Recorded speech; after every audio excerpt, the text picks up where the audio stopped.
Kegiatan yang mana? Sekarang jam 5 pagi. Mungkin kalau misalnya kita tanya orang-orang pada umumnya, apakah rela jam 5 pagi itu bawa-bawa sapu, bersihkan lingkungan, ya katakan rumah sendiri, ya, bawa-bawa sapu, bawa-bawa pel, coba jam 5 pagi, bayangkan. Dan di sini tambah lagi, kita sebagai seorang biku, yang mana kita dengan tahu sekali bahwa semua yang kita lakukan di sini juga tidak ada imbalannya, nah, tidak ada gaji. Tapi mengapa bisa sampai sebegitu disiplinnya? Ini kan tanda tanya. Apa yang mendasari ini? Jadi praktek yang seperti di saat dimana kita berada, kita selalu perhatian penuh di saat sekarang seperti di sini. Jadi kita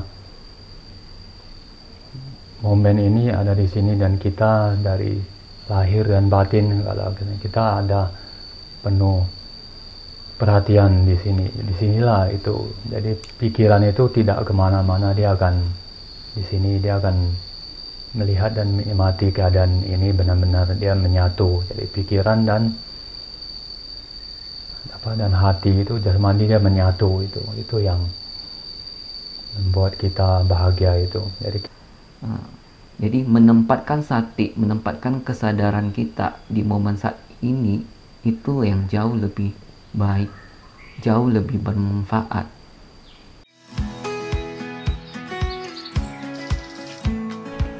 Kalena Dhamma Sakaca Eta Manggalamuttamang.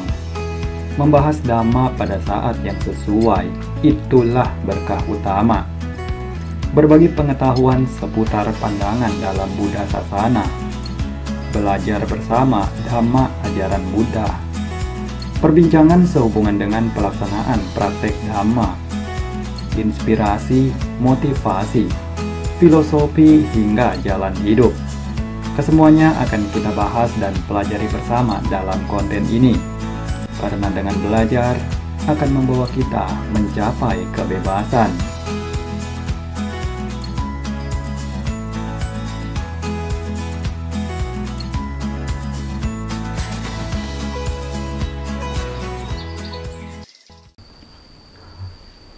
Namo Buddhaya, salam damai dan sejahtera untuk sahabat Dhamma dimanapun berada.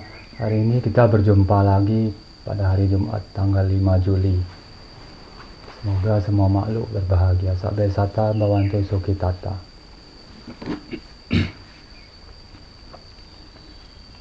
Pertemuan kali ini dalam Dhamma Sakaca minggu berikutnya. Setelah minggu lalu juga sudah ada menyampaikan juga pada 28 Juni kemarin. Nah, minggu ini juga akan membahas mengenai beberapa hal yang kiranya mungkin dapat dipetik sebagai pelajaran bagi para Buddha Mamaka di tanah air khususnya, juga sebagai sarana belajar bagi para biku di sini, bagi kami juga yang berada di sini untuk lebih mengasah kebijaksanaan, terutama dalam hal memecahkan persoalan atau permasalahan yang diangkat untuk dipikirkan jalan keluarnya. Untuk topik pada hari ini juga mungkin tidak jauh berbeda dengan yang minggu lalu, yang mana arahnya tidak terlalu berat, tidak begitu berat, namun yang umum dapat kita seringkali temui di dalam kehidupan ini. Karena ajaran Buddha Sasana dalam dhammanya itu tidaklah berada jauh dengan kehidupan di dunia. Sang Buddha mengajarkan Dhamma ini untuk orang-orang yang hidup di dunia ini, untuk mengerti akan realita kehidupan dan kebenaran sesungguhnya dari Dhamma ini yang sudah memang tertanam di dunia ini sedari awal. Jadi topiknya untuk pertama-tama kita bahas ya, nanti akan diberikan kepada para Bante, Bante Rizky dan Bante Buntario, untuk memberikan penjabaran berdasarkan pandangan yang dimiliki oleh beliau-beliau. Yang pertama ingin saya tanyakan di sini untuk kita bahas adalah mengenai apa yang tidak dapat dibeli oleh uang, namun setiap orang itu membutuhkannya. Nah, tentunya banyak sekali, dan ini nanti akan mereka berikan pandangannya masing-masing apa saja. Nah, ya silakan dari Bante Rizky terlebih dahulu. Apa yang tidak bisa dibeli dengan uang, tapi semua orang membutuhkannya.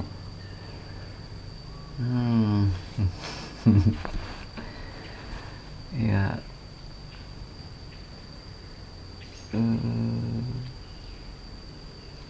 yang tidak bisa dibeli dengan uang.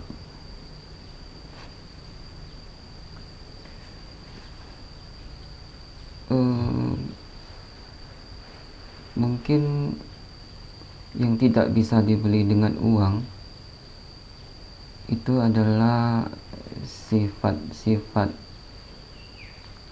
luhur kita, kebaikan-kebaikan kita yang kita miliki. Nah, itu mungkin yang tidak bisa dibeli dengan uang, karena sifat-sifat luhur itu timbul di dalam diri kita karena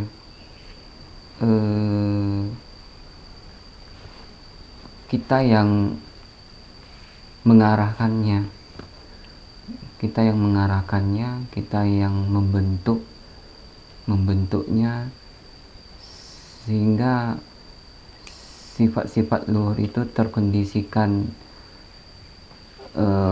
di dalam diri kita.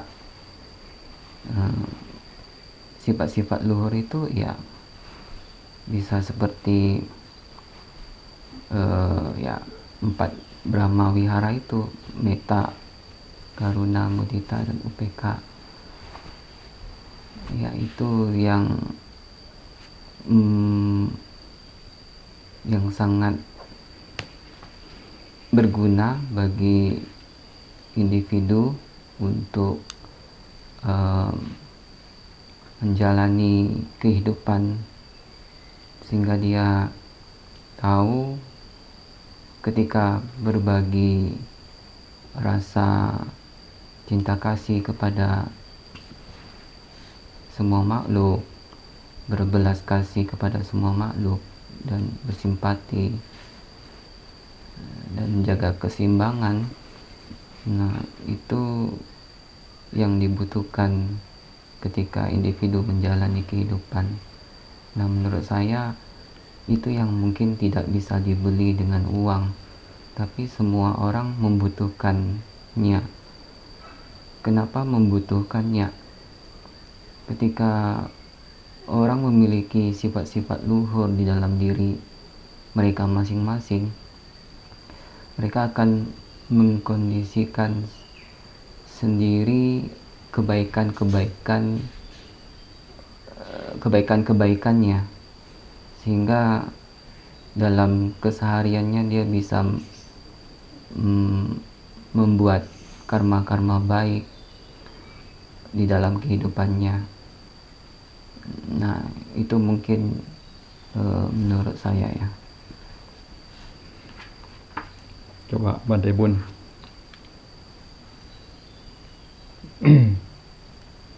Hal yang tidak tanpa uang adalah yang didambakan semua orang di dunia ini, yaitu kasih sayang yang di dunia ini, seperti kasih sayang seorang ibu kepada anaknya, seperti kasih sayang orang-orang kepada kepada binatang, kepada apapun yang ada di dunia, itulah yang didambakan semua makhluk. Ya, kalau di dunia ini, kalau seandainya tidak ada kasih sayang, mungkin akan kacau gitu. Inilah yang paling penting, kasih sayang yang sangat didambakan oleh semua makhluk. Sebab adalah uang bukan segalanya. Mungkin ada juga cerita orang yang sangat kaya tapi dia tidak puas, di dalam keluarganya tidak ada kasih sayang, jadi uang itu banyak terjadi, mungkin cerita yang seperti itu. Hanya mereka pergi ke suatu tempat mungkin yang ada sedikit sentuhan kasih sayang, ya, mereka sangat bahagia. Itu contoh kecilnya itu.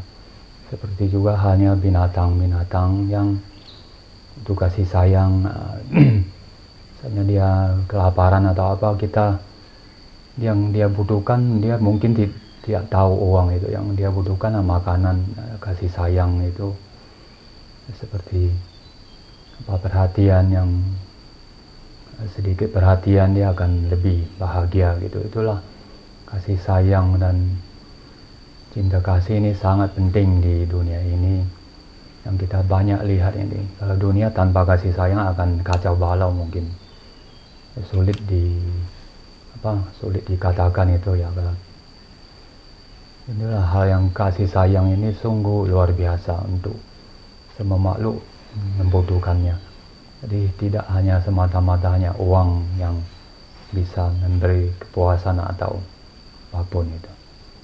Tidak bisa menandingin kasih sayang, sebuah kasih sayang yang diberikan kepada makhluk-makhluk yang ada di dunia, termasuk binatang, semua manusia gitu, dan semuanya itu. Itulah yang arti sebuah kasih sayang yang besar itu, yang akan diberikan cuma-cuma, kadang tanpa perhitungan mungkin ya. Itu yang membuat yang pemberinya mungkin lebih puas, atau yang menerimanya juga puas itu. Ya, begitu saja. Sekarang pembahasannya agar lebih terbuka lagi arah yang ingin dikorek gitu. Di sini ya saya berikan penjelasan sedikit. Nah, di dunia ini tentunya banyak sekali orang, atau bahkan hampir semua orang, yang tentunya mencari-cari kebahagiaan di dalam hidupnya. Bagaimana cara mencarinya? Ya tentu dengan caranya masing-masing. Ada sebagian yang berusaha untuk mengumpulkan harta kekayaan sebanyak mungkin, atau pergi traveling ke berbagai tempat, dan lain sebagainya, sesuai dengan ya masing-masing pandangannya. Namun di sini terkadang ada juga yang mana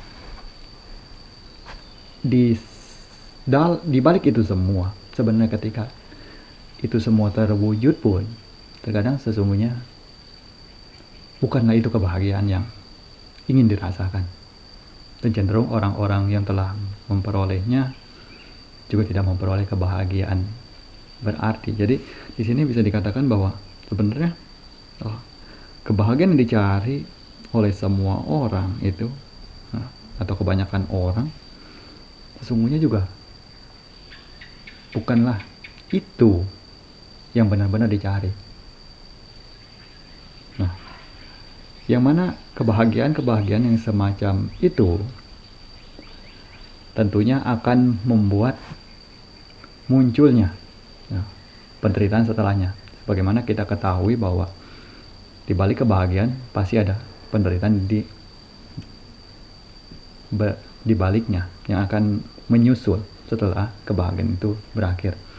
Contoh misalnya ketika kita ingin makan enak, katakanlah makan enak itu sebagai kebahagiaan, lalu makan, merasakan kebahagiaan. Setelah makanan itu tercerna, apa yang dirasakan? Langsung berbalik seketika. Dan itu menyebabkan pandangan bahwa sebenarnya banyak dari kita itu sesungguhnya tidak benar-benar mencari kebahagiaan itu. Tapi kebahagiaan itu yang sebenarnya dicari itu ada di ketenangan. Betul ya? Jadi sepakat ya, karena ketenangan batin, baik itu pada saat merasakannya maupun setelahnya, juga sama sekali tidak memberikan efek samping penderitaan di baliknya. Nah, di sini tolong para Bante itu jelaskan yang mana berdasarkan pandangan dari Buddha Sasana kita ini. Sang Buddha mengajarkan bagaimana caranya mencari kebahagiaan yang sesungguhnya. Betul kan? Bagaimana kebahagiaan yang beliau katakan itu dengan cara melepaskan keakuan. Di sini kebahagiaan yang juga beliau pernah katakan juga sebagai nati santi parang sukang. Tiada kebahagiaan yang melebihi daripada kedamaian batin. Nah, dari kebahagiaan-kebahagiaan yang Sang Buddha ini telah katakan ini,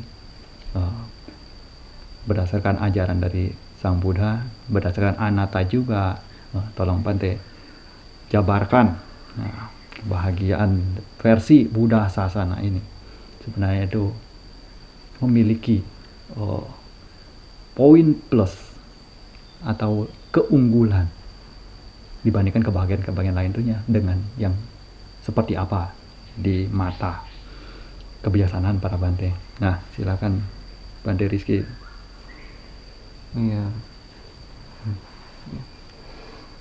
Kebahagiaan yang menurut versi secara Buddhis adalah kebahagiaan yang sejati, kebahagiaan yang hakiki. Ya, seperti apa kebahagiaan yang sejati dan kebahagiaan yang hakiki? Adalah kebahagiaan yang tidak ada batasnya. Dia tidak akan durasinya itu tidak singkat, tidak sementara. Ya, dia akan ada selamanya ya. Ketika seseorang merealisasi kebahagiaan itu, sejati dia ada, itu tidak akan sirna. Kebahagiaan itu tetap ada di dalam batin. Nah, kalau kebahagiaan yang bersifat temporary atau sementara, kebahagiaan itu bisa hilang. 1 detik bisa hilang, 10 menit bisa hilang, 1 jam ke depan bisa hilang, bulan depan bisa hilang, tahun depan bisa hilang. Jadi dia hanya bisa bertahan hanya sementara saja. Yang kita bisa rasakan sementara aja. Tapi setelah kebahagiaan itu hilang, nah, itu penderitaan kita akan muncul lagi. Seperti apa contohnya Bante? Misalnya kebahagiaan yang cenderung umat awam yang tidak mengerti akan kebenaran dari kehidupan, seperti dia mencari-cari sesuatu yang bisa membuat diri dia bahagia. Misalnya dia ingin memiliki handphone baru misalnya. Dia sudah punya handphone lama, ya kan? Nah, ketika itu teman-temannya pada beli handphone baru. Dia ingin memiliki juga, ya. Udah bosan nih dengan handphone yang lama. Teman-teman udah punya handphone baru. Dia pingin handphone yang baru juga. Akhirnya dia pergi beli, mengusahakan untuk membeli, berupaya untuk supaya bisa handphone baru itu terbeli. Akhirnya terbeli handphone baru itu.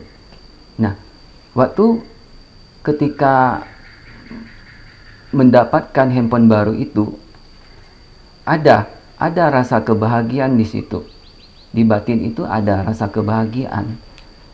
Tapi setelah memilikinya seminggu, 2 minggu, sebulan, 2 bulan, pasti akan berbeda lagi. Kebahagiaan itu sudah tidak ada di situ lagi. karena udah bosan memilikinya. Barang itu sudah dimiliki, kebahagiaan itu sudah tidak ada di situ lagi karena sudah muncul rasa bosan. Apalagi kalau barang handphone itu terjatuh, rusak, udah kebahagiaan itu sudah nggak ada lagi, udah sirna. Ya, kebahagiaan itu ada ketika membeli barang itu, memilikinya sesaat, dan kebahagiaan itu bertahan hanya sementara aja. Ketika barang itu lecet, ketika barang itu jatuh, rusak kembali, itu sudah tidak ada kebahagiaan lagi. Jadi bisa sirna kapan saja setelah barang itu dimiliki. Lain dengan kebahagiaan yang hakiki, kebahagiaan yang sejati. Dia bisa bertahan dalam jangka yang panjang. Tidak bisa kita menentukan durasinya. Dia akan selalu ada di dalam batin kita ketika seseorang merealisasi kebahagiaan itu. Kebahagiaan apa yang menurut Buddhis, Bante? Yaitu kebahagiaan ketika seseorang bisa mencapai ketenangan batin. Batinnya tidak bisa bergejolak lagi. Dia tenang, batinnya tenang. Tidak bisa terpengaruh dengan situasi luar yang mengganggu beliau, yang mengganggu orang tersebut. Apapun kondisi itu, dia tidak merasa terganggu lagi. Dia tidak merasa kebahagiaannya direnggut lagi, tidak. Kebahagiaan itu tetap ada di dalam batinnya. Batinnya tidak bergejolak, tenang. Nah, itu yang harus dimiliki seseorang. Ya, dengan apa kita memilikinya? Dengan apa kita bisa meraih kebahagiaan itu, Bante? Yaitu dengan salah satu cara yang nggak bisa cara lain, yaitu meditasi. Untuk merealisasi kebahagiaan itu, yaitu ketenangan batin yang tidak terpengaruh lagi dengan kondisi-kondisi luar. Ketika orang sudah merealisasi ketenangan batin, apalagi merealisasi kesucian atau nibbana, batinnya sudah tidak bisa diganggu oleh lagi, sudah melampaui duniawi. Ya, sudah melampaui duniawi dan akhirnya ya mencapai nibbana. Ya, nibbana itu keadaan yang tidak bisa terpengaruh lagi dengan segala sesuatu yang berkondisi. Ya, nibbana itu kekal. Nah, itu yang secara Buddhis kebahagiaan yang kita cari. Kalau untuk kebahagiaan yang bersifat temporary yang seperti tadi, kebahagiaan sesaat aja, memiliki barang baru, memiliki pasangan baru, memiliki rumah baru, memiliki jabatan baru, itu sementara aja kebahagiaannya. Suatu saat kebahagiaan itu akan sirna pelan-pelan, menunggu waktu mengkondisikan itu. Yang itu menurut Bante. Nah, silakan Bante Bun. Ya, kebahagiaan seperti kebahagiaan duniawi ini memang banyak yang menyukainya. Seperti contoh kecilnya makanan atau minuman. Kadang-kadang orang rela itu untuk menempuh perjalanan jauh untuk mencari makanan yang paling enak dan disukainya. Tapi juga minuman, mungkin minuman yang nomor satu lah, yang katanya bisa sehat, itulah contoh kecil kebahagiaan duniawi. Dan juga tidak kekal punya pun, sehebat-hebatnya minuman atau makanan pun manusia pun akan tidak pernah untuk bahagia. Dia itu untuk kekal, dia bila meminum atau makanan itu dia pun akan berlalu. Itu contoh-contohnya. Juga ada kebahagiaan di duniawi, seperti orang atau makhluk setelah meninggal dia akan ingin pergi ke alam sorga atau Brahma, itu di sana pun kebahagiaan pun ada, tapi dia pun tidak kekal gitu. Tapi di sini Buddha juga mengajarkan apa kita harus untuk merealisasi kebahagiaan mutlak yang tertinggi yang selalu dianjurkan oleh Sang Buddha sendiri, yaitu kebahagiaan untuk merealisasi nibbana itu kalau di dalam Buddha Sasana itu yang selalu dianjurkan.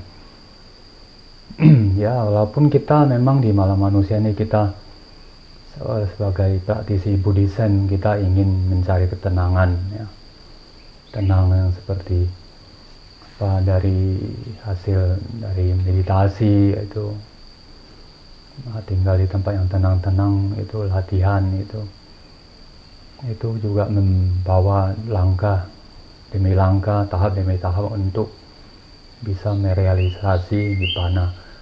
Walaupun mungkin dalam kelahiran ini dia belum bisa, mungkin kelahiran yang akan datang pun dia akan mampu mungkin.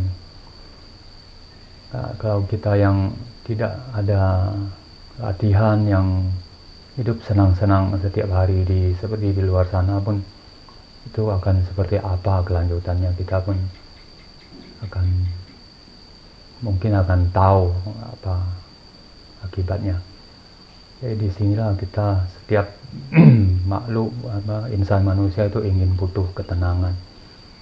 Jadi dari kebijaksanaan masing-masing, dari karma masing-masing, dia akan memilih jalannya dan apa yang dia akan praktikkan, seperti apa ingin yang dia jalankan, ya itulah dia adalah dari dia punya kecerdasan dan kebijaksanaan masing-masing dari setiap orang itu.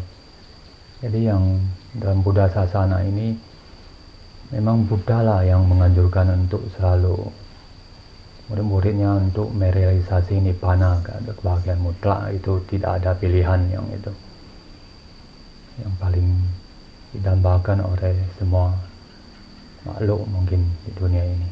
Ya, selama masih ada aku, yaitu pancakanda, itu kita akan masih menderita, akan masih berputar di alam samsara ini, 31 alam samsara ini akan terus berlanjut terus. Itu yang akan membuat kita menderita pahit itu. Itulah yang akan kita praktikkan, yang seperti samadhi itu, ya, berusaha untuk mencari ketenangan, untuk melatih setekun mungkin. Itu yang harapan kita sebagai seorang samana, yaitu yang harapannya untuk bisa membawa ke kebahagiaan yang lebih baik dan baik lagi. Itu. Okay.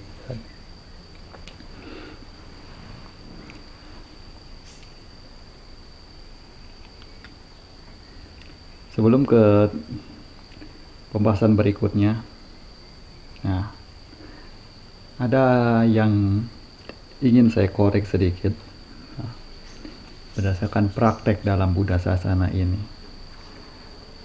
Karena terkadang banyak dari kita itu, ya khususnya para biku, para pemuka agama di dalam Buddha Sasana ini kan, kerap kali mengajarkan praktek.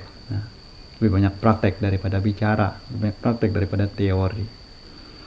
Namun kadang bingung gitu dengan apa yang dimaksudkan prakteknya itu seperti apa. Kan? Akan prakteknya bagaimana? Dia tidak tahu. Praktek damai seperti apa? Nah, cuma sekedar praktek saja. Ya, kalau hanya bilang bicara kata praktek, siapapun bisa mengatakan demikian. Dan di sini ketika kita sebagai biku kamatana, ya sedikit menyombongkan diri lah, ya. Karena ya sebagaimana adanya kita di sini memang langsung praktek berhadapan dengan praktek langsung, ya kan?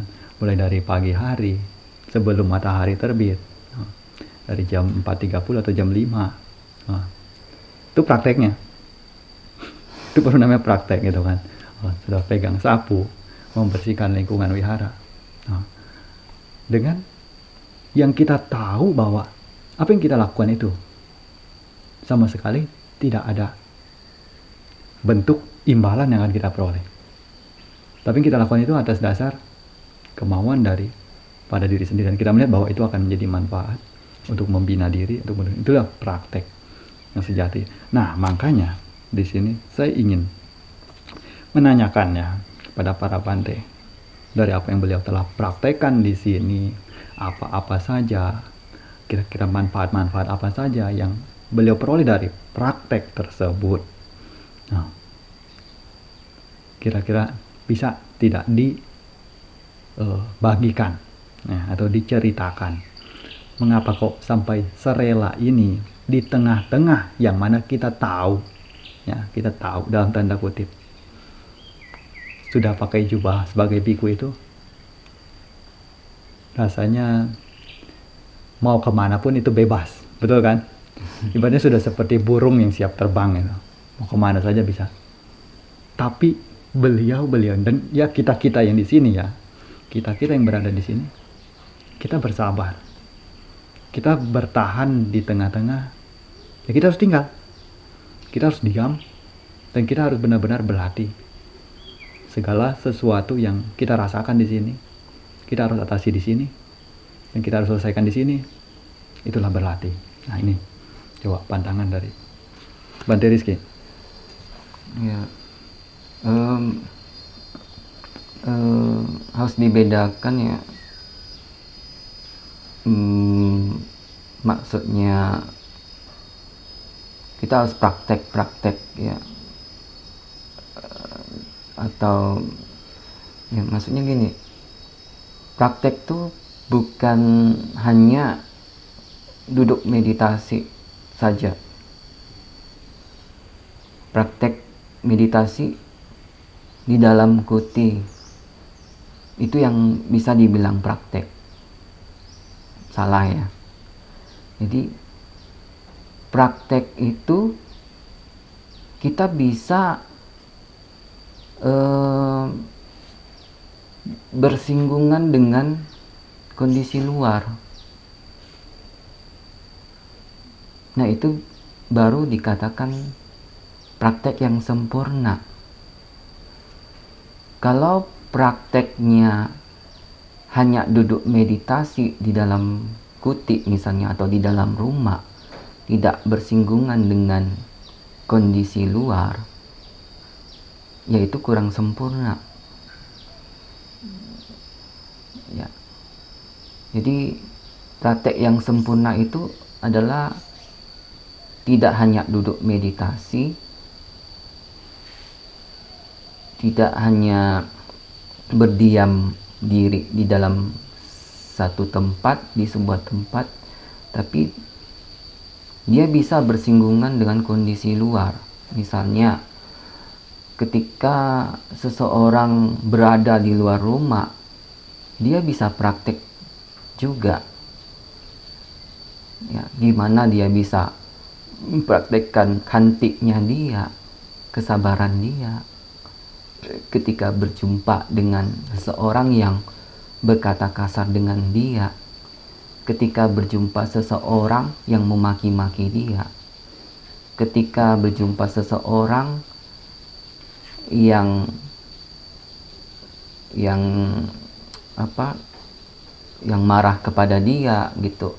Dia bisa belajar dari situ, ya, belajar gimana sih kesabaran saya, sampai di mana sih bisa saya tahan, sampai mana tahap kesabaran saya.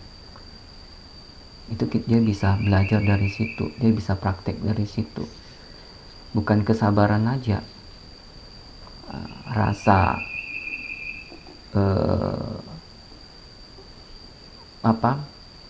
rasa kayak meta Brahma Wihara itu bisa juga dia praktek juga, ya, untuk menentukan sampai level mana dia bisa memiliki rasa meta, sampai level mana dia bisa memiliki UPK, ya, keseimbangan batin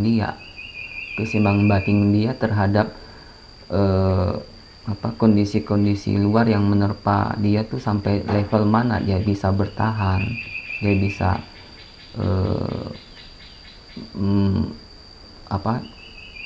menangani hal-hal itu semua. Ketika kita bersinggungan dengan dunia luar, kondisi luar, itulah yang sebenarnya praktek yang sempurna. Jadi kita tidak hanya di dalam lingkup yang tidak terganggu dari kondisi luar, di dalam rumah, di dalam kuti, sehingga kita merasa lebih aman. Tapi kita tidak belajar dari situ. Kita ada yang kurang ketika kita hanya berada di zona aman saja. Ya. Ketika kita keluar, itulah yang sebenarnya praktek yang sesungguhnya. Seperti belajar bersabar, belajar memiliki rasa metta, belajar memiliki rasa satya, ya, keberanian, dan sifat-sifat luhur yang lain dikembangkan dari kita bersinggungan dengan kondisi luar. Nah, itu yang sebenarnya praktek yang sesungguhnya yang paling benar, daripada kita merasa duduk meditasi saja sudah cukup. Itu yang sudah paling aman. Itu rasanya kurang sempurna, ya. Nah, itu yang menurut Bante. Ya, penjelasan dari Bante Rizky ini masih low, ya, low profile. Dia tidak mau menunjukkan low profile, padahal saya sudah pancing untuk pakai sudut pandang itu orang pertama, saya.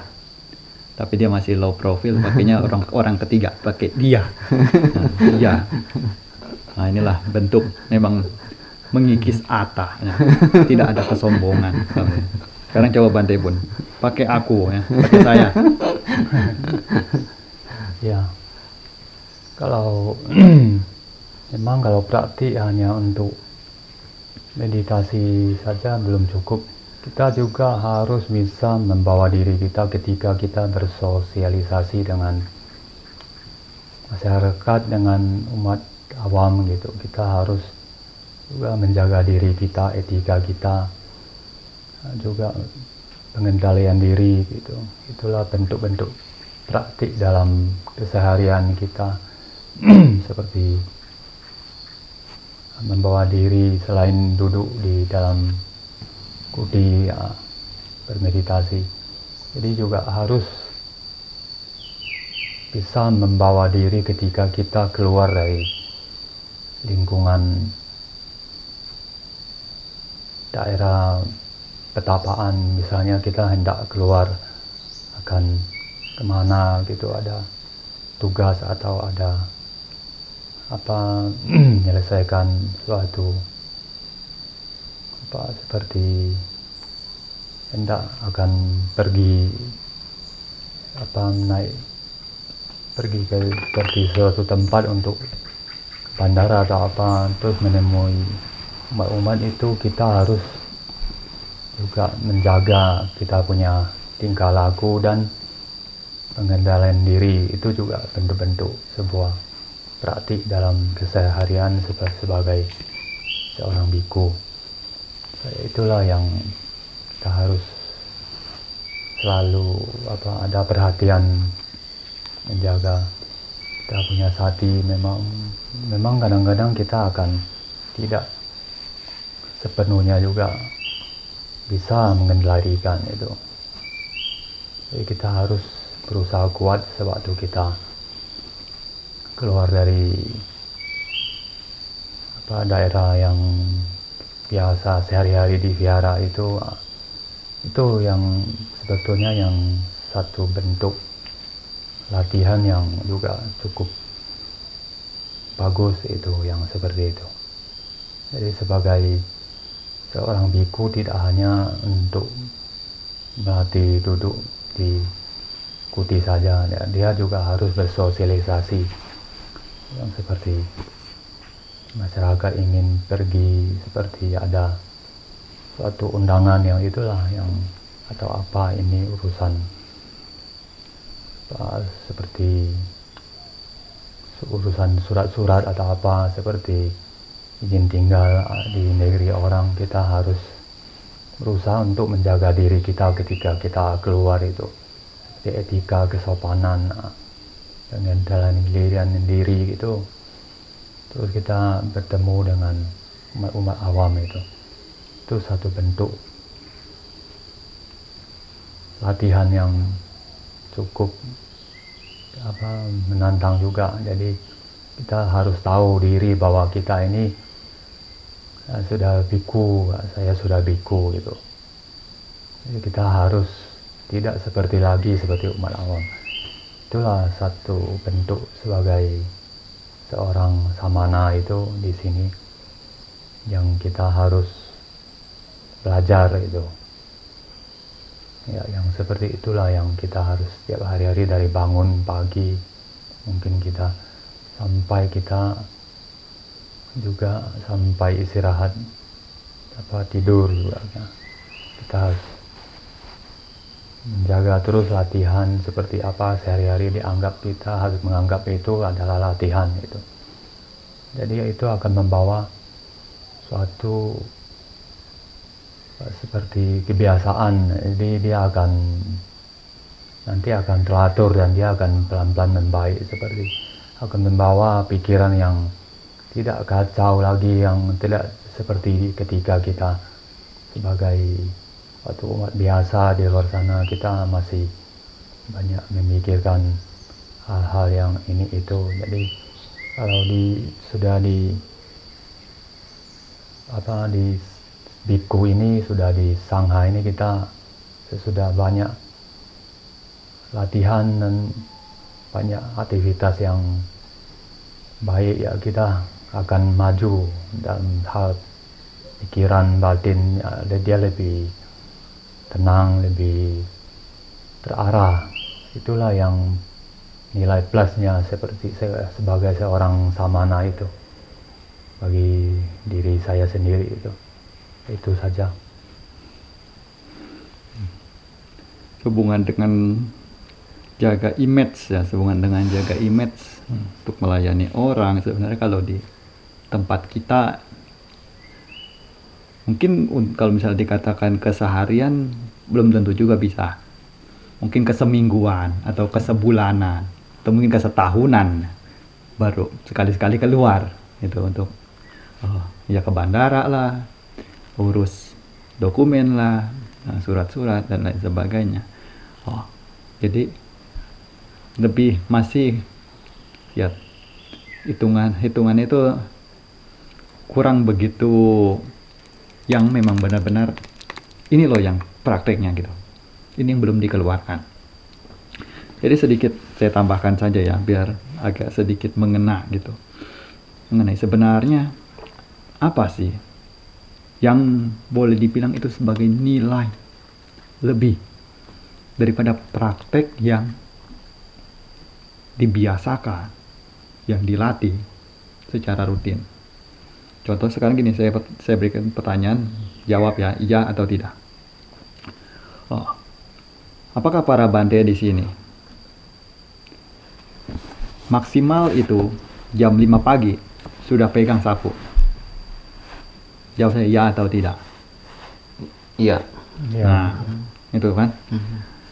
Sekarang, apakah para Bante di sini ketika siang hari begitu jam 3 itu sudah pegang sapu setiap harinya, tidak pernah bolong? Iya. Iya. Nah, itu tanpa ada alasan apapun, ya, terkecuali mungkin cuaca yang tidak mendukung, hujan deras, mana mungkin kita bisa melakukan itu, tapi tetap ada kegiatan di sana. Nah, ini kegiatan yang mana? Sekarang jam 5 pagi. Mungkin kalau misalnya kita tanya orang-orang pada umumnya, apakah rela jam 5 pagi itu bawa sapu, bersihkan lingkungan, ya katakan rumah sendiri, ya, bawa sapu, bawa pel, coba jam 5 pagi, bayangkan. Dan di sini tambah lagi, kita sebagai seorang biku, yang mana kita dengan tahu sekali bahwa semua yang kita lakukan di sini juga tidak ada imbalannya. Nah, tidak ada gaji. Tapi mengapa bisa sampai sebegitu disiplinnya? Ini kan tanda tanya. Apa yang mendasari ini? Ya kan? Yang mana kacamata umum, kacamata di masyarakat, ya boleh katakan betapa bodohnya gitu melakukan sesuatu yang ya tidak ada benefitnya, ya kan? Tidak ada timbal baliknya secara materi. Tapi jangan salah, itulah yang namanya praktek dhamma. Dan itulah yang saya ingin katakan bahwa yang tidak dapat dibeli dengan uang. Sekarang dengan melakukan itu, sekarang pertanyaan saya, apakah para Bante setelah dapat melakukan itu secara konsisten, secara disiplin, adakah kepuasan atau kebahagiaan di dalam diri? Nah, itu saja. Tidak perlu panjang lebar lagi. Dari situ saja, itulah namanya praktek. Itu praktek yang langsung terbukti hasilnya, terbukti bagaimana itu membuahkan hasil dan wujud nyata, wujud yang tidak perlu berandai-andai harus praktek seperti ini, hal-hal sederhana saja, hal-hal kecil. Nah, lalu kemudian berikutnya ini sehubungan dengan yang Sang Buddha ajarkan kepada kita, karena Sang Buddha mengajarkan apabila ingin bahagia maka kita harus mampu untuk menempatkan kesadaran atau sati pada momen saat ini. Tidak perlu melekat pada masa lalu, tidak perlu juga mencemaskan masa depan. Cukup untuk mengetahui saja apa yang saat ini ada. Mengetahui, menyadarinya, dan juga tidak melekat di dalamnya. Nah, jadi di sini coba tolong dijelaskan mengenai manfaatnya dari apabila kita mengembangkan pelatihan yang demikian. Nah, pelatihan yang ya boleh dibilang bahasa umumnya katakanlah banyak yang mengatakannya mindfulness begitu ya. Tapi saya tidak ingin mengatakan dengan istilah itulah. Saya ingin katakan dengan istilah dalam ya tradisi kita ya, dalam tradisi Buddhis Bhikkhu Kammatthana ya, katakanlah memiliki sati setiap saat. Ya, silakan. Bante Pun dulu boleh.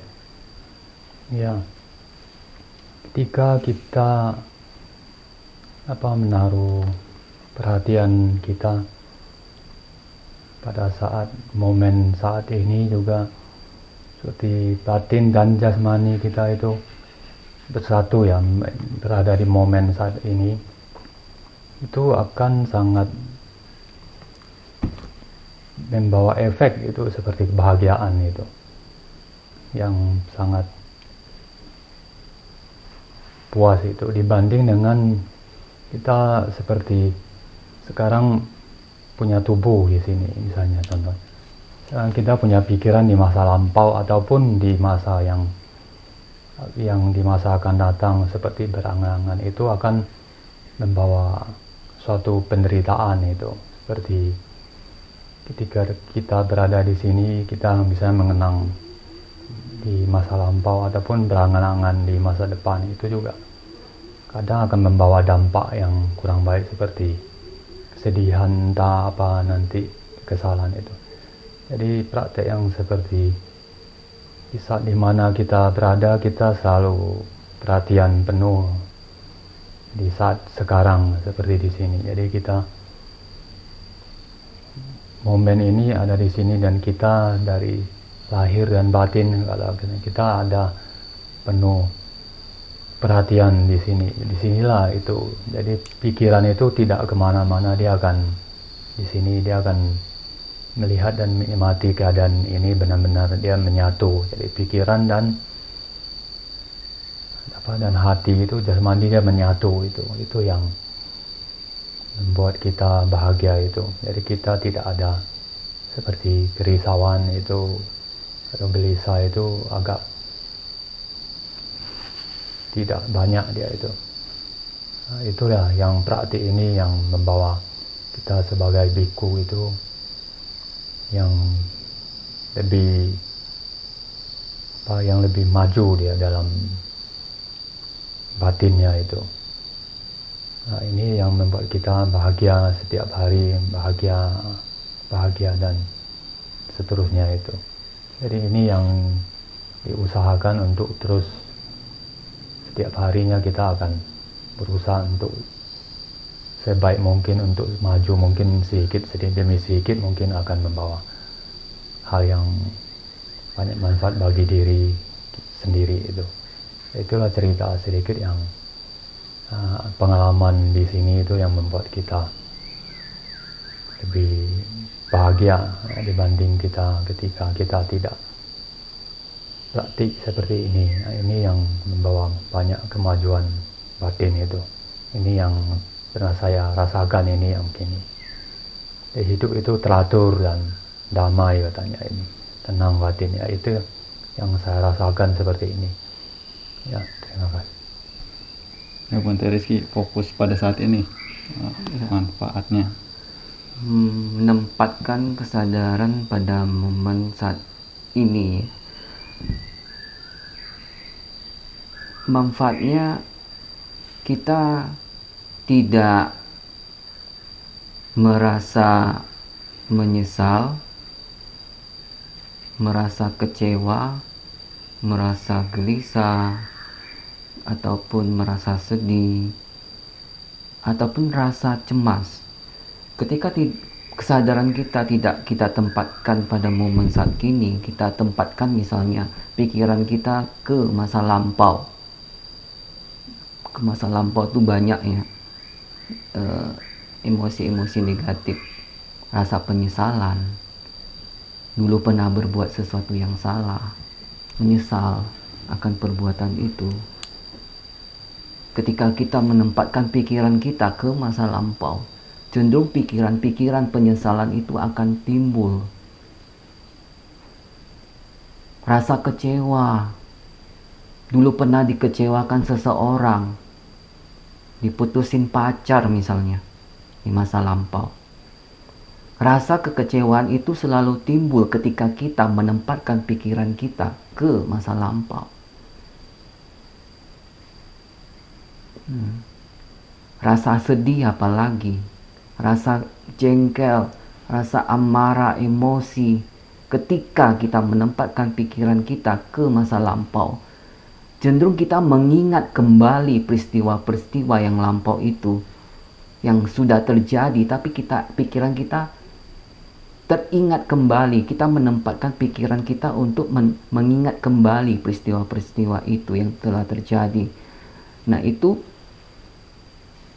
pada saat kejadian itu terjadi, kita sudah emosi. Ketika kita menempatkan pikiran kita kembali, emosi itu datang kembali. Rasa jengkel itu datang kembali ketika mengingat peristiwa itu. Seakan-akan batin ini tidak menerima akan peristiwa itu. Apalagi ketika kita menempatkan pikiran kita ke masa depan yang belum tentu terjadi. Apa dampak negatifnya, Bante? Rasa cemas, rasa gelisah, cemas akan sesuatu yang belum tentu terjadi. Misalnya, dia punya anak ini, ya, orang tuanya, bapak ibunya sudah mikir tuh, lagi sakit-sakitan misalnya ibunya. Gimana ya, saya sekarang sakit-sakitan. Gimana nanti kondisi anak saya ke depannya ketika saya tidak ada? Gimana sekolahnya? Gimana makannya? Gimana nanti kehidupannya kalau saya sudah tidak ada lagi di sini? Nah, cenderung seseorang memikirkan masa depan yang ya belum tentu terjadi, tapi dia sudah pikirkan. Apa nampak negatifnya? Rasa gelisah muncul, rasa cemas muncul. Padahal itu kondisi belum tentu terjadi, tapi sudah dipikirkan. Bisa saja ibu ini sembuh dari penyakitnya. Betul tidak? tapi dia sudah memikirkan, menempatkan pikirannya ke masa depan yang belum tentu terjadi. Nah, oleh karena itu kenapa menurut ajaran Sang Buddha kita tidak boleh memikirkan masa lampau atau mengidam-idamkan masa depan yang belum tentu terjadi, apalagi memikirkan masa depan. Jadi menempatkan sati, menempatkan kesadaran kita di momen saat ini, itu yang jauh lebih baik, jauh lebih bermanfaat. Karena kita cenderung hanya fokus pada momen saat ini. Pikiran kita tidak berkelana jauh, tidak kemana-mana, tidak memikirkan banyak hal, mikirkan ini, mikirkan itu, mikirkan ini, mikirkan itu. Tidak, kita hanya fokus pada satu momen saja. Apalagi kalau seorang praktisi meditasi, dia hanya fokus pada satu objek yang dia pakai untuk menarik pikirannya, untuk menempatkan kesadarannya pada satu momen. Nah, itu jauh lebih bermanfaat. Ketika seseorang praktek demikian, akan muncul apa? Muncul ketenangan batin. Ketenangan batin di dalam batinnya. Rasa bahagia itu pasti akan muncul. Ketika batin kita tenang, rasa kebahagiaan itu pasti otomatis akan muncul. Tidak perlu diundang. Dia akan muncul sendiri secara alami. Nah, itu yang bisa saya sampaikan menurut pandangan saya. Oke, ini poin terakhir ya untuk dibahas. Kita coba ditanyakan berdasarkan pendapatnya masing-masing, di mana kita dapat menemukan di era ini banyak sekali tentunya merupakan hal yang boleh dibilang begitu biasa, ya, begitu lumrah, yaitu keterikatan dengan sosial media. Mungkin dimanapun kita kadang pergi ke tempat umum, kita akan menemukan orang-orang yang sedang sibuk dengan smartphone-nya. Nah, terkadang hampir dimanapun. Nah, bukan hanya di negara-negara tertentu, mungkin hampir setiap negara ya, yang memang cukup maju, cukup memiliki kemajuan teknologi yang demikian. Jadi di sini terkadang ketika misalnya melihat apakah itu hal yang baik, ya tentunya ada dua versi juga, ya, ada dua pandangan. Jikalau hal tersebut yang sedang dilakukan adalah hal yang positif, mungkin berupa melakukan atau mengerjakan tugasnya, atau mencari informasi yang penting untuk belajar dan lain sebagainya, itu adalah hal yang baik tentunya. Namun tidak sedikit pula yang justru malah nanti arahnya juga itu ke arah yang negatif. Contohnya dengan kita bersentuhan langsung dengan sosial media, di mana di dalamnya nanti akan banyak sekali hal-hal yang mungkin akan membuat diri kita itu menjadi down. Ya, kadang mungkin ketika kita bertemu dengan gaya hidup dari orang yang lebih daripada kita juga akan mulai membandingkan dengan diri kita. Dan kita merasa kurang percaya diri, merasa mengapa tidak bisa seperti dia, lalu ingin mencoba dan lain sebagainya. Yang mana ini merupakan bentuk dampak yang sesungguhnya tidaklah begitu baik. Nah, makanya di sini dengan keterikatan yang sedemikian menjeratnya, yang boleh dikatakan sosial media itu sebagai bentuk kecanduan yang mungkin hampir setara dengan kecanduan alkohol dan berbagai narkotika lainnya, hampir setara secara bentuk kecanduan ya, bukan secara efek samping. Kalau efek samping mungkin lain, berbeda keluarnya, tetapi bentuk kecanduan karena mudah sekali, tidak peduli itu anak-anak, dewasa, bahkan orang tua sekalipun tidak tahu apa-apa, bisa saja itu kecanduan ya. Nah, jadi di sini kira-kira kalau di dalam Buddha Sasana kita adakah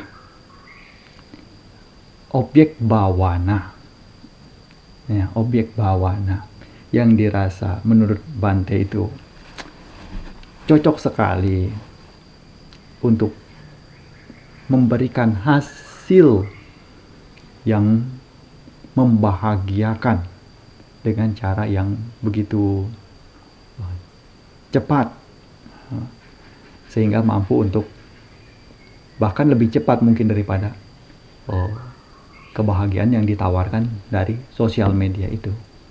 Nah, ini coba dalam pengalaman Bante ya, selama meditasi atau selama praktek, kira-kira objek manakah, apa saja objek dalam meditasi, dalam perenungan para Bante yang Bante gunakan untuk mengarahkan pikiran menuju kebahagiaan yang lebih efisien dan efektif, dan tentunya tidak menimbulkan efek samping yang berupa dampak negatif setelahnya.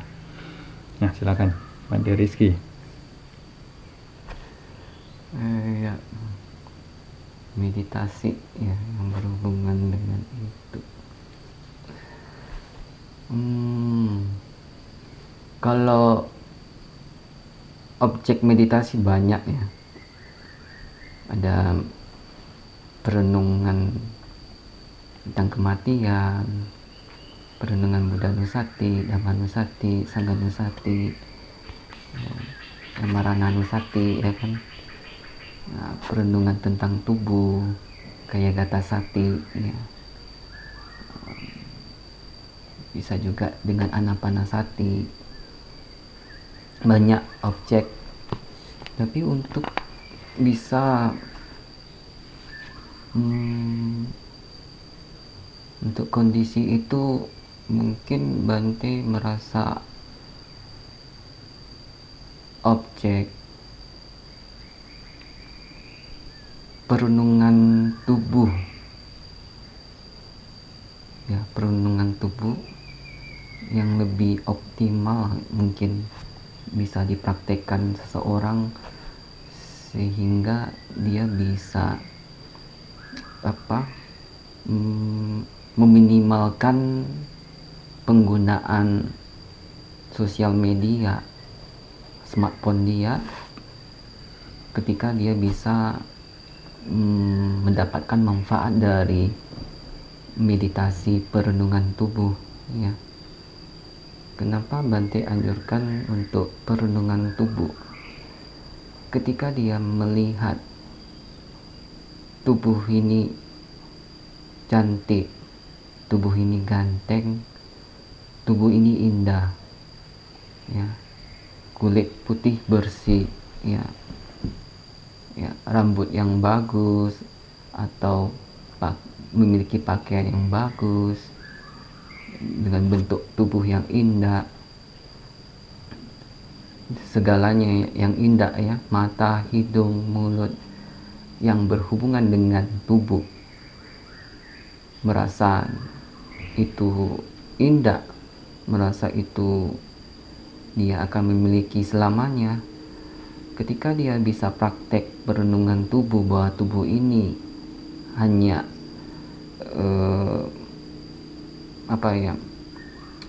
akan terurai suatu saat, karena kita tidak bisa terhindar dari 3 unsur, yaitu anicca ya, anicca segala sesuatu tidak kekal ya, berarti ada dukkha juga, ada penderitaan juga di situ, anatta, ada tanpa inti di situ ya.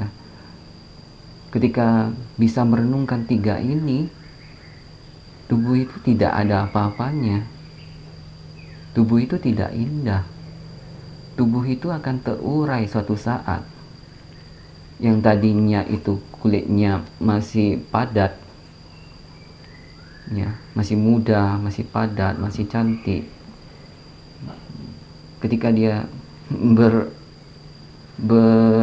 udah berumur, tubuh itu akan berkerut. Kulit itu akan timbul bercak-bercak hitam, akan terlihat kusam, ya, tidak indah seperti waktu muda, kulit putih bersih. Nah, ya, ketika dia bisa merealisasi itu, nah dia akan tahu sebenarnya kebahagiaan saya sebenarnya bukan di sini loh. Selama ini yang saya lakukan nggak ada apa-apanya. Selama ini saya lakukan ya buka sosial media ya hanya untuk kebahagiaan sementara saja, untuk memuaskan batin saya sementara saja. Ketika saya tidak bermain sosial media ya penderitaan akan muncul lagi. Cuma waktu saya bermain sosial media ya rasa bahagia itu ada. Ketika saya tidak bermain sosial media ya penderitaan itu muncul. Rasa tidak senang itu muncul. Kesedihan itu muncul lagi. Dia bisa merenungkan sampai ke situ bahwa segala sesuatu itu tidak kekal sebenarnya. Sama dengan halnya dengan tubuh ini. Tidak bisa kita pertahankan. Tubuh ini harus tetap kenceng. Tubuh ini harus tetap cantik. Tubuh ini harus tetap kulitnya putih bersih. Jangan menua. Jangan kusam tubuh ini. Wajah ini harus tetap cantik, tidak boleh berkerut, tidak bisa, karena anicca, segala sesuatu itu berubah, segala sesuatu yang berkondisi itu pasti ada penderitaan dan juga tanpa inti. Nah, ketika orang mempraktekkan perenungan tubuh, dia akan mendapatkan manfaat yang Bante jelaskan seperti ini. Oh, ternyata saya tidak ada hasil ya, tidak ada manfaat ya main sosial media, tidak ada apa-apanya. Ketika saya tidak bermain media ya saya menderita lagi. Nah, itulah hal yang positif yang bisa kita ambil dari hasil praktek meditasi. Ya utamanya ya perenungan tentang tubuh. Seseorang akan bisa mendapatkan hasilnya dari situ. Itu mungkin dari pandangan Bante. Nah, bagaimana pandangannya Bante Bun? Ya, mengenai media sosial ini mungkin sangat yang seperti ada sebagian orang yang sangat melekat gitu dengan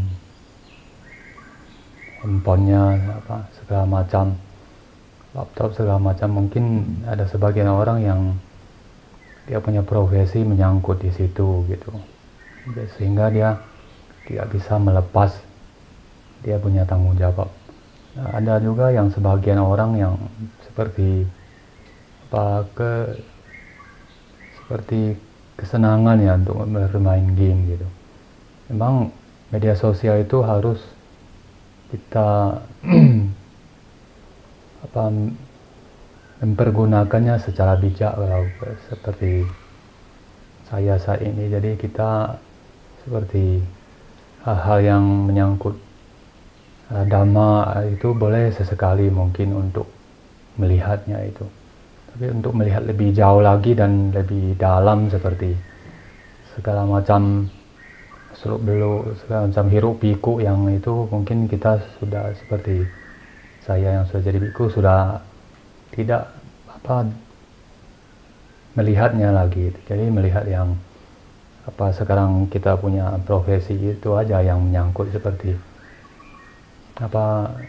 aktivitas para biku sangha selain di Thailand atau dimanapun yang berada yang menyangkut dhamma, itu aja yang bisa memberikan manfaat bagi diri ini ya, itu mungkin itu pun hanya sekadar aja, jadi pun kadang pun agak lama, agak malas juga membuka itu, karena dia begitu-begitu saja. Kalau kita melihat itu media sosial, dia hanya seperti itu, dia begitu.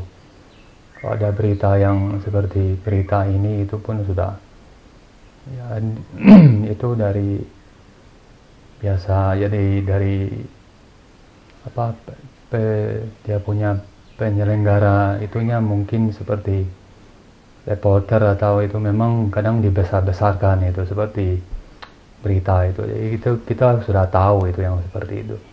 Ya, begitulah keadaan apa berita hiruk pikuk di media sosial itu. Jadi kita sudah paham, tidak banyak mengikuti yang begitu.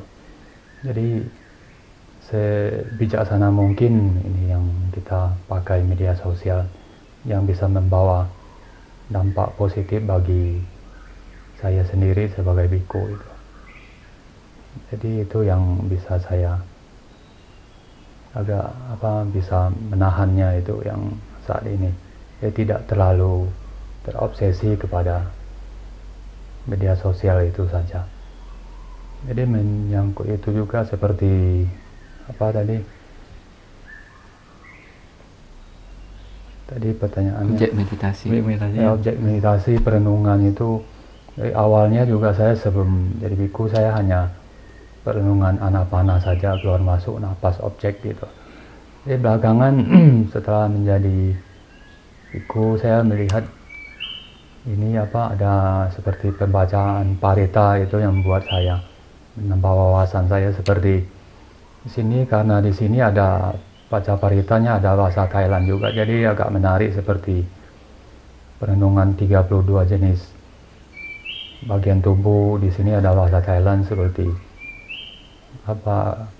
kadruk seperti tulang, dia bilang itu keraduk, itu seperti otak segala macam.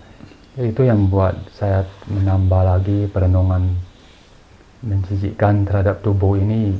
Jika kita melihat seperti media sosial ada hal-hal yang mungkin membuat kita seperti yang kurang yang hal-hal negatif, kita harus merenungkan itu aja juga dalam keseharian. Jadi membuat kita semakin seperti jenuh dalam kehidupan ini. Jadi merenungkan 32 bagian tubuh ini menjijikkan itu. Jadi merenungkan sampai dia tubuh ini mengandung berisi kotoran, darah gitu, dan suatu saat akan membusuk dan belatung gitu kan. Jadi itu juga menambah hal yang positif juga. Jadi dari pembacaan parita itu membawa kita ke perenungan yang lebih baik gitu, yang membawa sebuah pesan positif bagi diri saya sendiri, mungkin akan menambah kemajuan sedikit batin kita di situ. Jadi kita bisa lebih mudah mengendalikan diri ketika ada objek-objek yang bisa membuat pikiran kita mengeluarkan pikiran-pikiran yang tidak baik itu, yang kita mungkin bisa mengambil objek itu untuk mengendalikan diri kita itu. Jadi jika objek yang tidak baik muncul, saya harus memakai itu objek-objek itu yang bisa membantu diri saya dalam keseharian saya, dalam bersosialisasi dan aktivitas sehari-hari itu, selain objek anapana ini ya. Itu saja yang membuat lebih baik dalam aktivitas sehari-hari ya, itu saja. Oke, sekarang kita sampai pada kesimpulan. Nah, dari pembahasan poin-poin yang sempat diajukan sebagai pertanyaan untuk dikupas, terdapat beberapa yang kiranya itu bisa dijadikan sebagai bahan perenungan. Sementara di sini saya sudah ambil beberapa kesimpulan yang dapat dibagikan kiranya bagi para Buddha Mamaka, dan tentunya mungkin para Buddha Mamaka pun sudah mengambil kesimpulannya jika memperhatikannya baik-baik sedari awal, berdasarkan apa yang dapat diambilnya. Nah, tapi di sini ini juga berdasarkan pandangan yang mana saya ambil dari kiranya apa yang dapat untuk dibagikan jadi manfaat bagi kita bersama di dalam memajukan kehidupan masing-masing serta Buddha Dhamma ini. Pertama, mengenai apa yang tidak bisa dibeli dengan uang itu, ya, namun sesungguhnya setiap orang itu membutuhkannya, tapi tidak perlu pakai uang. Nah, kita akan berbicara di sini mengenai kebahagiaan. Jika ditanyakan, semua orang menginginkan kebahagiaan, mungkin tidak satu orang pun yang tidak menginginkannya. Tapi jika ditanyakan lebih dalam lagi, apakah benar bahwa kebahagiaan itulah yang dicari? Justru kemungkinan bukan itu jawabannya. Bukan kebahagiaan yang dicarinya, gitu. Karena ketika menemukannya pun belum tentu memiliki perasaan sebagaimana ketika pada saat menginginkannya. Barangkali di saat telah memperolehnya juga tidak, malah berbalik tidak puas, atau bahkan malah masih akan timbul keserakahan sehingga lebih dan tidak akan pernah ketemu kata cukup. Maka di sini apa yang sebenarnya dibutuhkan itu adalah kedamaian batin, ketenangan batin. Sekarang guys, inilah yang mana tidak perlu pakai uang, tetapi bisa untuk kita peroleh. Setiap manusia memiliki ini semua. Coba sekarang ada ilustrasi di mana ada seorang peminta-minta, ya, pengemis. 30 tahun menjadi seorang pengemis. Dia duduk di tempat itu. Ini ilustrasinya ya. Duduk di tempat itu di bawah sebuah kotak, menduduki sebuah kotak, lalu mengemis di sana. Kemudian sampai pada satu hari setelah dia 30 tahun mengemis di sana, ada seorang laki-laki dengan penampilan yang sedikit aneh lah di sana. Pengemis itu melihat laki-laki itu lalu meminta uang kepadanya. Tolong berikanlah saya apa yang dapat kamu berikan. Saya sudah lama meminta-minta di sini. Nah, lalu laki-laki tersebut mengatakan bahwa dirinya tidak memiliki apapun untuk diberikan kepada pengemis tersebut. Lalu laki-laki itu mengatakan, apa yang kamu duduki? Lalu pengemis bilang, hanya kotak, sebuah kotak saja. Lalu laki-laki itu mengatakan, sudah berapa lama kamu dudukinya di sana? Sudah 30 tahun.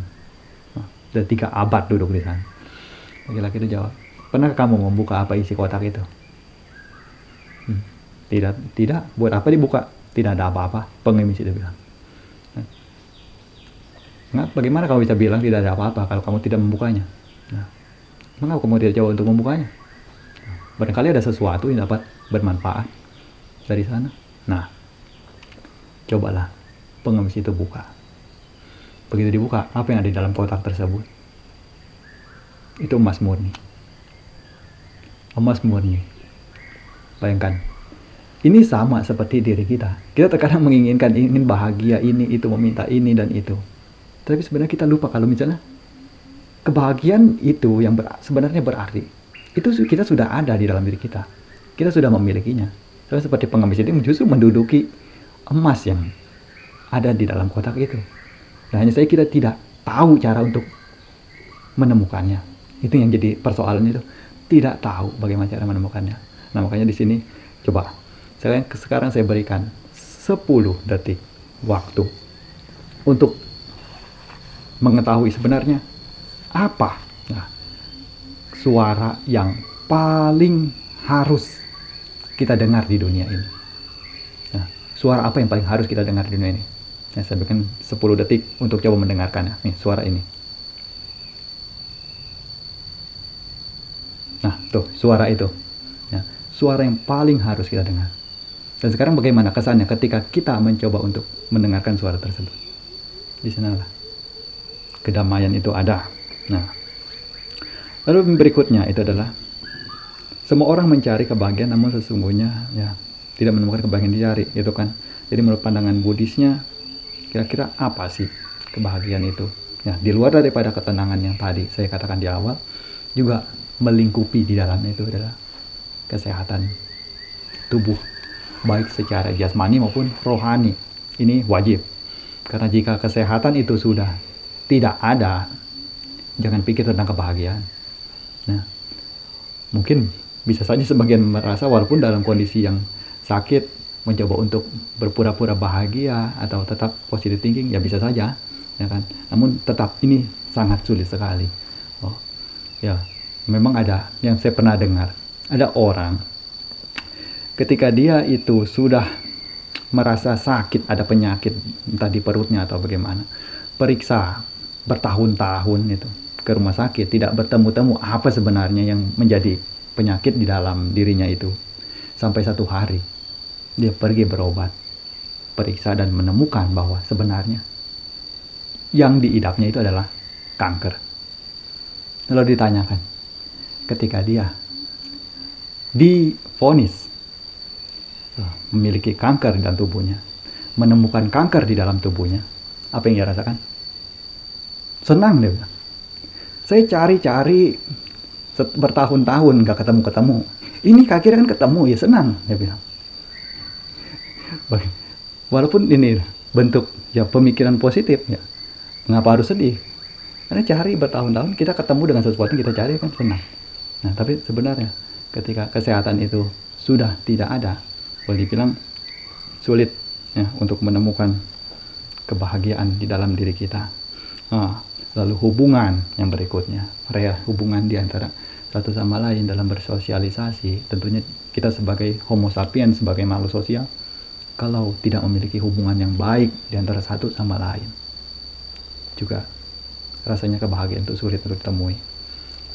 Sehebat apapun kita untuk memiliki kemampuan untuk hidup sendiri, tetapi rasanya tanpa hubungan yang baik, dapat bersosialisasi dengan yang lainnya dengan baik, sulit. Ya, berikutnya lagi adalah lingkungan di mana tempat kita tinggal, mungkin bisa juga dengan keadaan cuaca, iklim, serta berbagai kondisi alam tertentu. Lalu yang berikutnya adalah bentuk nyata dari prakteknya, mengenai praktek Dhamma, yang mana tadi sempat diangkat itu, mengenai praktek Dhamma yang seringkali diucapkan atau dideklarasikan oleh para pemuka agama, praktek Dhamma. Nah, jadi di sini praktek Dhamma yang mana berdasarkan versi dari Bhikkhu Kamathana di sini yang merupakan praktek Dhamma nyata. Ini adalah praktek Dhamma yang mungkin bisa dicontoh atau diteladani dengan cara yang mudah. Sesungguhnya tidaklah sulit seperti yang biasa dilakukan kesehariannya oleh para bhikkhu di wihara di Wat Tham Kong Pen ini, ya kan, mengenai kegiatan rutin di pagi hari, siang hari yang boleh dibilang itu wajib, walaupun tidak ada unsur tekanan untuk melakukannya, tetapi masing-masing memiliki kesadaran diri, disiplin diri untuk melakukan itu. Dan ini sama seperti yang boleh dibilang merupakan keharusan apabila kita menginginkan suatu pencapaian. Ketika kita berbicara ingin mencapai sesuatu, tentunya apa modal yang harus kita lakukan? Tentu jawabannya adalah hard work, ya, bekerja keras dengan disiplin, dengan dedikasi. Itulah pencapaian itu dapat diperoleh. Jadi jangan pernah berpikir tentang satu pencapaian apapun jikalau sama sekali tidak memiliki kerelaan untuk berkorban, menukarkannya dengan pencapaian tersebut. Nah, inilah bentuk praktek Dhamma nyata. Nah, walaupun ya sulit, tapi ini. Jadi saya teringat dengan apa yang Luang Por itu pernah katakan ketika saya masih tinggal di Nakham Noila beberapa tahun lalu. Sempat ada kondisi di mana pipa air itu bocor. Pipa air itu bocor. Jadi penampungan air, bak penampungan air itu menurun drastis. Dan itu beberapa hari sempat ya terus demikian, sehingga harus dicari di mana letak kebocoran itu. Lalu Luang Por pun keluar untuk berbicara dan mengatakan bahwa semua bhikkhu yang tinggal di sini, siapa yang merasa pakai air untuk mandi, untuk sikat gigi dan lain sebagainya, harus cari di mana letak kebocoran itu. Ikut cari, telusuri pipa mana, masuk ke dalam hutan. Nah, kecuali bagi siapa yang bisa hidup tanpa air, itu tidak boleh, tidak mencari pun tidak apa-apa. Ya Pak, meditasi aja diikuti. Nah itu, ini bentuk yang mana? Untuk menyadarkan kita gitu loh. Kita sadar diri. Nah, bahwa kita pun memperoleh manfaat dari itu. Lalu mengapa di saat ada panggilan untuk melakukan sesuatu, pekerjaan atau apa yang harus diusahakan bersama, mengapa tidak ada ketersediaan? Nah ini kan merupakan bentuk kepedulian. Dan dari sini juga saya compare dengan salah satu kata-kata dari salah satu biku yang cukup senior di sana, pernah sempat saya tinggal bersama. Beliau juga pernah mengatakan, ketika ada kerjaan bersama, yang mana harus dilakukan ya bersama-sama dengan para biku-biku lainnya, kini kita dengan mudahnya mengatakan, saya tidak ikut ya, saya mau meditasi. Lalu dia tanyakan, di saat kamu tahu rekan-rekan biku yang lainnya itu mereka sedang tidak santai-santai, mereka sedang bekerja keras, lalu kamu pilih meditasi, kira-kira apakah kamu akan tenang dalam meditasi ini? Apakah kamu akan mencapai ketenangan pikiran, ketenangan batin dengan meditasi tersebut? Inilah bentuk yang mana? Keegoisan. Keegoisan untuk praktek, tapi unsur di sana, praktek tersebut adalah unsur praktek yang kotor, karena motifnya adalah keegoisan, kemalasan, keengganan, hanya mementingkan diri sendiri. Nah itu. Lalu yang berikutnya adalah tentang tidak melekat pada masa lalu dan masa depan. Ini juga kita dapat mengetahui bahwa kita harus belajar dari masa lalu, dan juga kita juga perlu untuk memikirkan apa yang terhadap masa depan. Lalu dengan Sang Buddha mengajarkan untuk tinggal hanya fokus pada saat ini, apakah itu benar? Sebenarnya juga ketika apa yang Sang Buddha itu maksudkan untuk fokus pada saat ini, itu lebih ke arah pada kita hanya peduli atau memberikan perhatian pada apa-apa saja yang dapat kita kontrol. Dan masa lalu itu juga perlu dipikirkan untuk mengambil pelajaran dari sana. Masa depan juga perlu dipikirkan untuk membuat perencanaan. Tetapi poinnya adalah tidak melekatinya, tidak melekat padanya. Namun kebanyakan orang ya terjebak di sana, terbawa mengikuti arus dan lain sebagainya. Tapi yang Sang Buddha maksudkan itu adalah tidak melekat. Bahkan termasuk pada saat ini pun, pada momen saat ini pun, itu tidak melekat. Cukup tahu. Nah, contoh saat ini, kita coba untuk sadari di mana sekarang jari kita berada, di mana kita duduk. Coba sadari itu. Namun juga tidak perlu melekatinya. Cukup sadari, cukup tahu. Perasaan apapun itu cukup diketahui. Perasaan apapun itu yang muncul juga cukup diketahui. Nah, inilah yang dinamakan dengan praktek untuk mengembangkan kesadaran pada momen saat ini. Jadi tidak melekatinya. Baik itu masa lalu, masa depan, maupun masa kini. Cukup tahu dan menyadari, dan semuanya akan berlalu dengan sendirinya. Inilah yang diajarkan oleh Sang Buddha. Termasuk perasaan jenuh dan lain sebagainya juga ada di sana. Dan itu cukup disadari saja, karena kita tidak bisa berbuat apa-apa di sana. Biarkan semuanya itu berlalu dengan sendirinya, karena itu merupakan proses alam. Ya. Kemudian yang berikutnya mengenai objek bawana, ya, dalam mengatasi keterikatan terhadap sosial media.